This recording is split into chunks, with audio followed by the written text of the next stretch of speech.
first, congratulations to all of you gathered here today. You are looking at someone who spoke as you felt during my campaign, who thought as you thought during my campaign, who said the things that you and I all felt during my campaign, and then he got elected.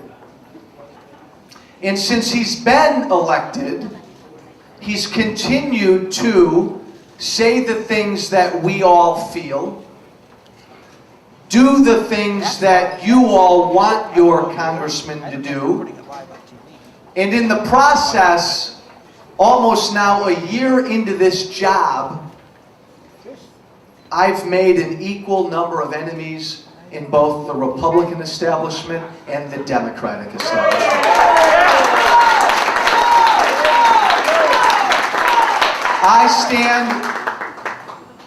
I stand before you tonight thoroughly exhausted, beaten and battered, more tired than you can ever imagine, with permanent scars all over my body that will never leave. And I say all this to you, and those of you who know me well know that I'm speaking the truth. I say all this to you to remind you and remind me, as I do every day, that we are at war in this country. We are at war. And what I've done the last 11 months, almost a year, is simply play a part, a pretty big part in that war. Everybody asks me all the time, what's it like, Joe, to be a congressman? Are you having a good time? My answer is always the same, no. I didn't think I was going to have a good time. I went there to stop this president. I went there to grab my Republican Party and shake it up back to its core roots. I went there to go to war. And every day has felt like war. Every week has felt like war. Every month has felt like war. Folks, we're at war. This country is going through a revolution for the very soul of America. The media doesn't get it. Neither political party truly gets it yet. And that's okay. They're gonna get it. But this is a war, this is a revolution, if you will, to get us back to what our founders envisioned. To get us back to freedom and limited government, to get us back to the original American dream.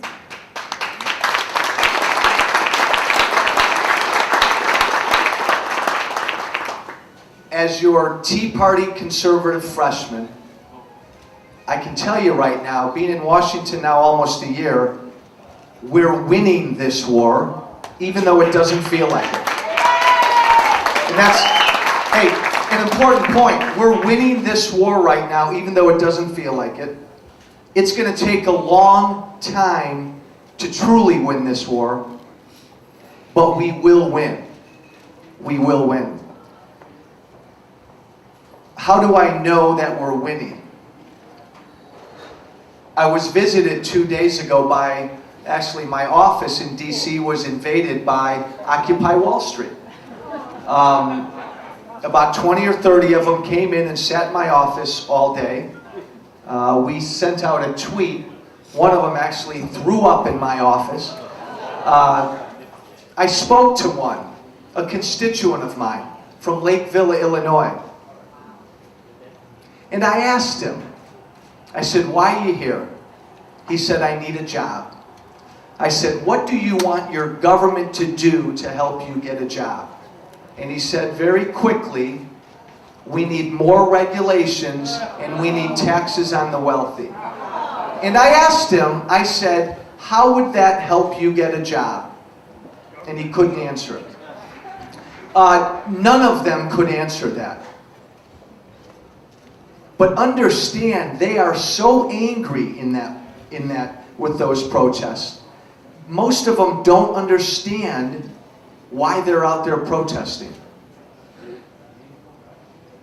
Even more amazingly is our president, President Obama. How do I know we're winning? Look at his speech in Kansas. Would you look at and listen to his speech in Kansas yesterday? He basically showed the entire country who he is, and what he believes. He threw away all pretense of trying to bring this country together. He basically said the free market system doesn't work. Individualism doesn't work. Freedom doesn't exist. The way we're going to get this country back, he said, is to go after those who create jobs and create wealth. Go after the makers in this country. It's beautiful. It's beautiful because even if this is really what he believes, I don't think that at this moment in time, that's a speech he wanted to give. But when you piece that speech together, along with the Occupy Wall Street protest, it's clear that this president believes the only way he can get reelected is to rally up that base. Because he's lost the middle of this country. He has lost the middle of this country, and he's not going to get it back. Because the middle of this country,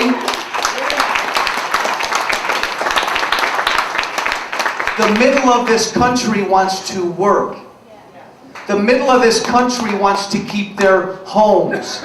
The middle of this country believes the money they make is theirs. The middle of this country wants government off their backs. He's lost them.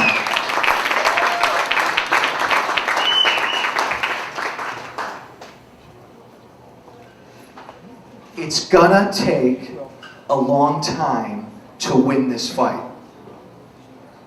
Look, I'm a Republican. I'll go to my grave as a Republican. Right now, the only shot we got to get this country back is the Republican Party. If they don't deliver, if we don't deliver this next year, who knows what's coming next? But folks, everybody in here, everybody outside of this bar, outside of this restaurant, we've been asleep for years. It is going to take a while to get this thing called America back, to get this American dream back. And the dream, folks, is simple. There's a part of me that says, if you think you're a Republican or you're a Democrat, wad that up and throw it out the window this next year. Wad that up and throw this out the window next year. This election comes down to where you stand on the American dream. And this president does not believe in it. In the America you and I want to live in, you make $1, most of that dollar's yours. That's your money. Now, we all got to give something to support government at some level, but 90 cents of that dollar is yours. And in our America, that's your money. You take care of your own life. You keep that money, you grow your business, you take care of your family, you take care of your parents when they get older, you decide what church you're going to belong to, you take care of your health care, you contribute to your favorite charity. That's your money and that's your life. And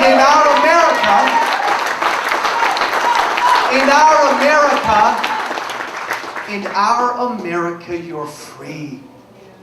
You are free to succeed. You're free to buy a home. And you know what, folks? You're free to lose that home. You are free to succeed in this country. This president believes in America where you make $1, the government's taking 60 cents of that dollar. And the government's going to take care of everybody. And the government's going to make sure everybody has a home. The government's going to make sure everybody has a job. And if they don't have a job, the government's going to support them for an eternity until they can find a job. In President Obama's America, we're all going to live in $200,000 homes. We're all going to have $100,000 jobs. And everything's going to be perfect. That's not right. That's not free. And we know it can't work. We know it can't work. And that's what this election's about right now. I don't know where everybody stands on who the Republican nominee should be. In many ways, it doesn't matter, folks. In many ways, it does not matter. Every single day, this president's in the White House. He is destroying what makes this country great.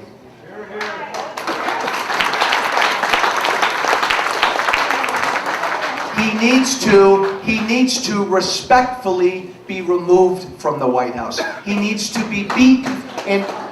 And whether it's, and I'm asked all the time who I support, I don't have an answer yet. To me, it really doesn't matter. If you want this country back,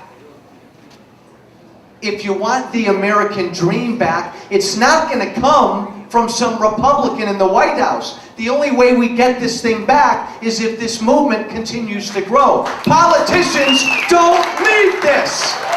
Politicians don't need this. You don't want them to lead it. This isn't just President Obama's fault. This isn't just the Democrats' fault. If we've got a government right now that we can't afford, if we're placing a debt on the backs of our kids and our grandkids that they'll never, ever forgive us for, if we've got an economy out there right now that can't breathe, that's not just the Democrats' fault. We got to be honest. Both parties systematically, year after year, have sent us down this road. You can't depend upon the Democratic Party. They believe in government. The problem with the Republican Party is, at our core, we don't. But we've lost our way.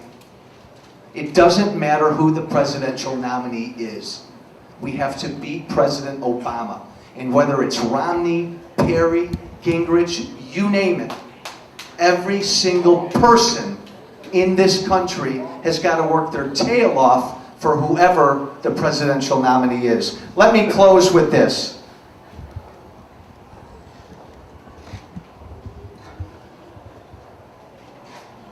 Ronald Reagan had a phrase, he called it happy warriors.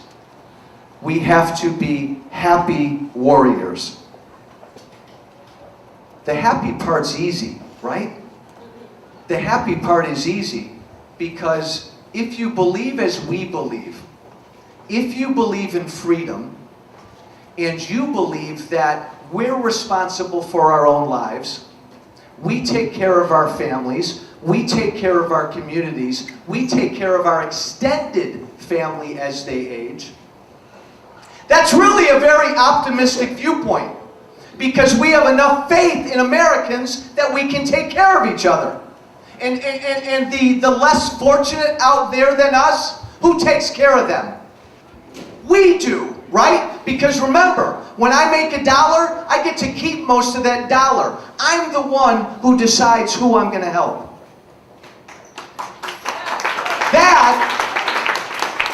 That's a terribly optimistic view. Oh my gosh, look what this president believes. You're not going to do that. I've got to take money away from you and force you to give to the poor. You're not smart enough or responsible enough to take care of your own health care. I got to put you dependent upon government health care. And you, if you think you know how to run a business, you really don't. I need to regulate you as much as I can. That's the pessimistic viewpoint. We're happy on our side. When you love freedom, by golly, if you love and believe in freedom, that's the most optimistic viewpoint in the world. But don't forget, we are warriors. I did not go to Washington to get along. The job is not that much fun. All right? We are in a fight.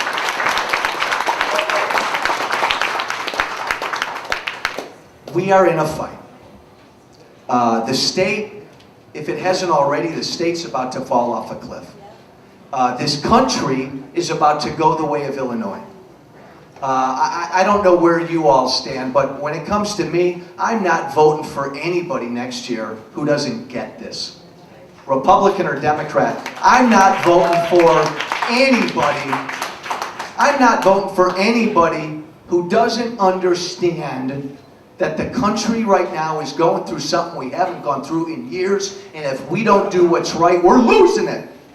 If we don't do what's right, we're losing this thing. Shame on us. It's this country's the greatest, most noble experiment in the history of mankind, and we're losing it. I don't know, if you can't fight for that, what do you fight for? The job is hard. Right now in Washington, we've probably got 20 Joe Walshes. 20 people who think like I do, who are there to do right, even if it ticks off people in either party. And they don't necessarily care if it angers people back home.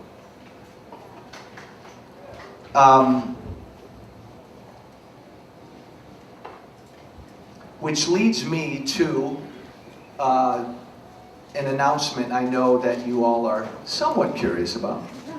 No, not yet. Look, folks, again, not to be coy at all. I don't like it when politicians aren't just as honest and as forthcoming as they can be, so let me be as honest and forthcoming as I can be. The Democrats drew a map in Illinois, which is an outrage. The Democrats did it in Illinois, the Republicans do it in other states. It's a lousy way to determine who your next representative is going to be. We had better find a better way. If we can't overturn that Democratic map, and we're going to know pretty soon, maybe a week or two, but if we can't overturn that Democratic map, then we have to live with what they've drawn.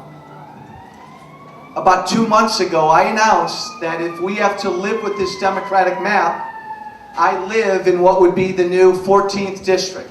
I live in McHenry. It's where most of my constituents live. It's also where another freshman Republican lives. A guy named Randy Hoke. Good guy. We're very different Republicans. But something's been eating at me for the last couple months. And it's, in addition to the job in DC, it's been keeping me up every night for the last couple months. And I keep going back to what I've been saying since I started to run for office 2 years ago. If I'm wrong, I'm wrong, but boy, I don't think I'm wrong. I think there's a movement of people in this country. A lot of people call it a Tea Party movement. I think it's bigger than either party. I think it's growing daily. I don't think the media understands it. I don't think either party gets it. And it's a movement of people who are scared to death with how big government's getting. It's a movement of people.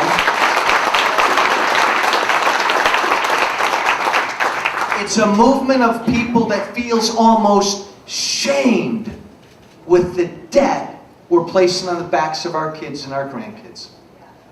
It's a movement of people that believes that thing called Washington, D.C. doesn't create a job. We do. Just get out of our way, right?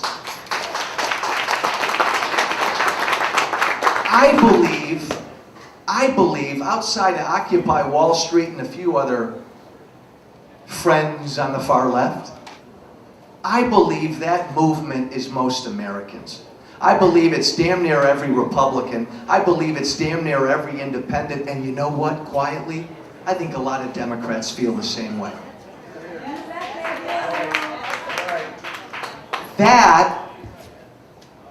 That's who our fight's with. That's what our fight's with.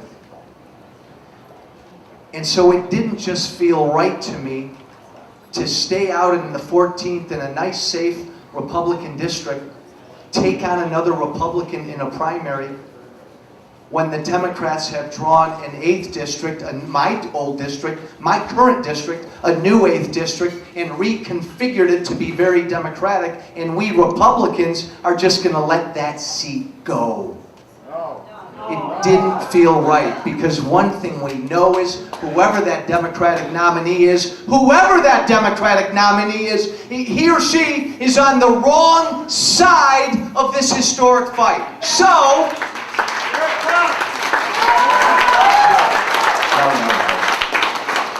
so that fight is my fight. That fight is our fight. And so, if we have to live with this Democrat map, I will run for re-election in that new 8th, and I will run against Tommy Duckworth for life.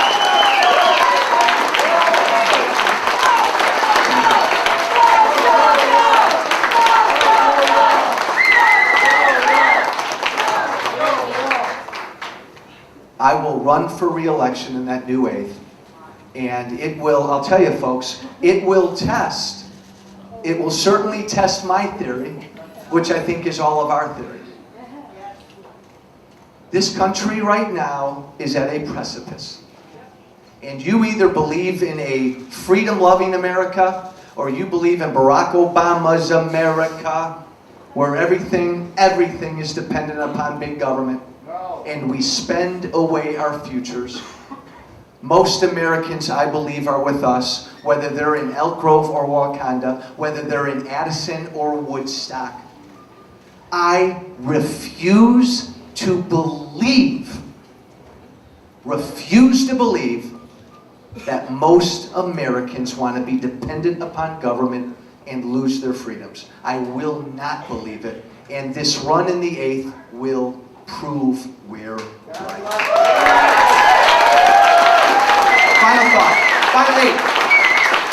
Final thought, and then I'd be happy to answer any questions. I'm here till midnight. How long am I here?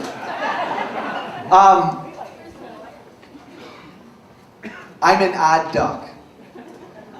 In this political business, I've learned after a year that I'm an odd duck. I sleep in my office. I turn down my health benefits. I turn down my pension. What else? I come home every weekend. I've held more town halls than any member of Congress. Oh, I'm a term limit guy. I'm not going to serve more than 6 years.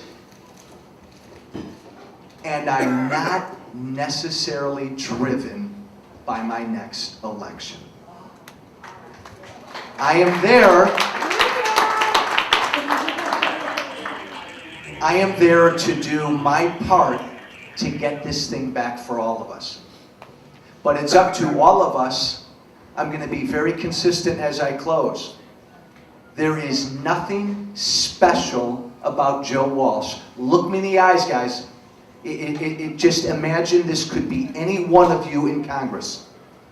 Somebody just like you went there and did what he said he was going to do and did everything we believe in.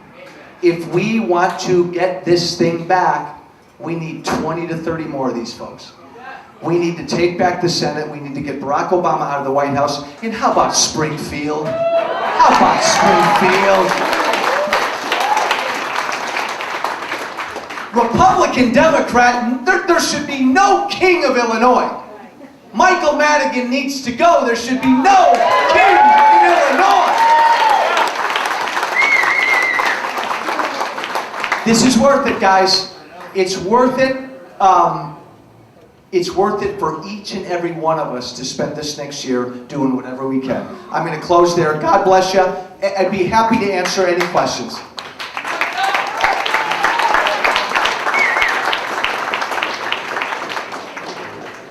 Shout them out. Anything. Here, hey, the debt ceiling. What about it? On the debt ceiling vote, how many of those freshmen, after Boehner did the famous line, get your eighth line? After we got worked over real good? There are 22 of us. There are 22 of us that voted against the debt ceiling.